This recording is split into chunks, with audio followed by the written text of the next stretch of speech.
Le soutien à la filière canne, c'est aussi un des enjeux des élections européennes. Dans un mois, le député européen Younous Omarjee se représente pour un nouveau mandat sous les couleurs de la France insoumise. Il est ce soir notre invité. Bonsoir. Bonsoir. Younous Omarjee, est-ce que les planteurs ont raison de garder espoir en la canne? Bien sûr, il faut se fixer une ambition pour la production. Vous savez, à l'époque, on avait fixé comme objectif 2 millions de tonnes. La dernière campagne n'a pas été si mauvaise. On est à un peu plus d'1,4 million tonnes. Et je crois que l'objectif d'1,7 million tonnes doit être tenu. Il y a les possibilités pour avancer. Mais ce que je veux dire, c'est qu'il y a aujourd'hui tout de même un certain nombre de fragilités. D'abord, la canne est concurrencée par le sucre qui rentre sur le marché européen avec des accords de libre-échange qui sont très néfastes pour notre production.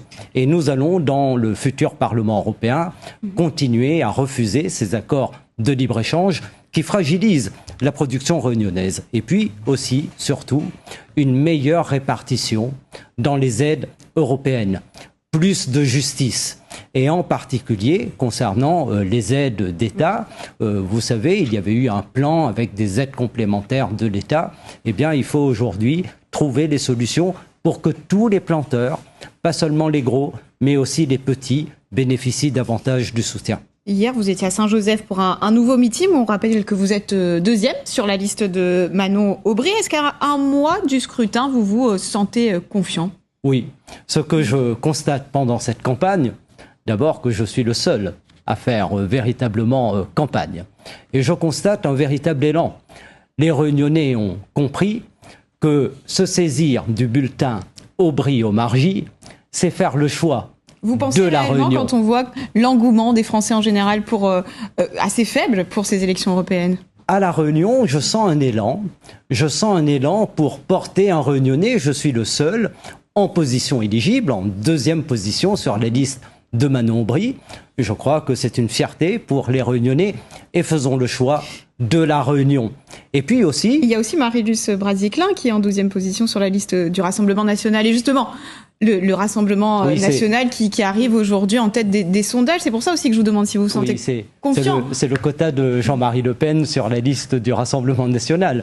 Mais dans le Parlement européen, chacun sait qu'on a besoin d'un député qui continue à travailler sur les dossiers. Et puis, le bulletin Aubry-Omarjee, c'est aussi le bulletin qui permet de sanctionner Emmanuel Macron et sa politique qui ont fait tant de mal aux Outre-mer et à La Réunion. Donc on peut faire coup double, à la fois sanctionner Emmanuel Macron et en même temps faire élire un Réunionnais qui continuera à travailler pour tous les Réunionnais. Mais est-ce que ça veut dire que sans Réunionnais au Parlement européen, la Réunion sera oubliée de l'Europe? Mais bien sûr, et tout de même, que le Parti socialiste n'ait pas mis d'ultramarins en position éligible, le parti présidentiel, le parti républicain.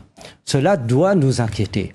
Ça veut dire que les Outre-mer ne sont plus dans les priorités de ces partis qui sont de grandes formations en France. La France insoumise a fait un choix inverse et lorsque je tourne le dos, ce ne sont pas les autres, ceux qui viennent faire campagne ici, qui travaillent pour La Réunion parce que pendant 5 ans, je ne les ai pas vus dans les combats que j'ai portés. On rappelle que vous êtes donc en deuxième position sur cette liste de la France insoumise. Merci Younous Omarjee d'avoir répondu ce soir à nos questions.